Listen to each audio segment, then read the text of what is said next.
The first 2 days was when I had to go hard if I was going to have any chance of winning. Mainly because, you know, John and Mike, their home rivers, they were going to leave me in the dust. So I had to try and get out in front on the first day and keep it, you know, till day 3.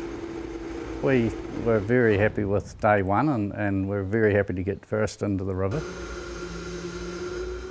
We got on the plane reasonably well, which can be an issue for us. We sometimes struggle with that, but we got on the plane in the deep water quite well. Got up 2/3 the way up the lake when it got a bit rough, and we peeled off to the right under the hill where it was a lot calmer and managed to sneak past John. And once we were in the river, well, we were pretty right after that. The bottom section isn't very big, but we knew that we go really well in the rougher stuff. We can push pretty hard. This boat handles really well in the big water, so we were really pleased to be in the front and pull some time out of them in the rough stuff. The Waitaki never worried me. I knew that we would go reasonably well on that because it's quite short and it's shallow, and they weren't going to be able to stretch their legs on us. And we know the Waitaki reasonably well, so I knew that I would probably keep the lead on the second day. The issue was the third day on the Waitaki. I knew that especially Mike was going to be really hard to beat on the Waitaki, but we were going really well on the third day until we oversped the turbine. We were about halfway up, we were catching Mike and we were about half to 2/3 of the way up, and the compressor grew and hit the outside of the turbine and made quite a few bad noises, and we lost compression basically, and then we were getting too much fuel, so it just backfired all the rest of the way up. Almost stopped a few times.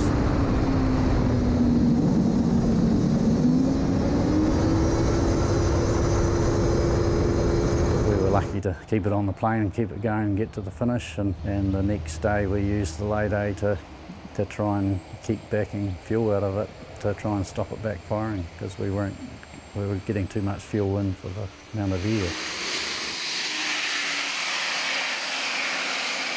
I love the Waitaki. It's a beautiful river to race, and I can really push quite hard on that as well. Because it came up and we didn't race it, well, that was actually a blow for us. So the 2 days on the Waimak suited probably John the best. It was his river at his back door, so we knew that he would give it a good shot. We would just try and hang in there, really. We never had the turbine fixed. We kept backing fuel out until we got it so that we could drive to the finish line, and we were probably down 300 horsepower.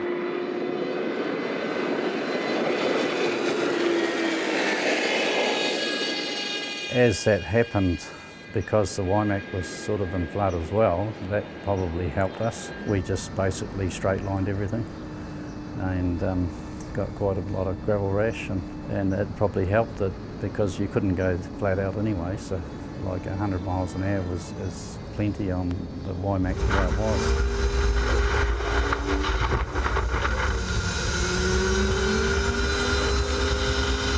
The plan for 2021 is actually to get the turbine going again.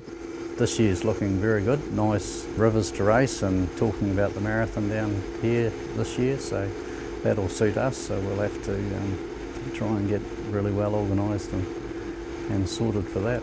A marathon in our backyard is really something to look forward to, and something that we can sort of, you know, pre-boat and get to know the rivers all year, and hopefully have a bit of an advantage on the rest.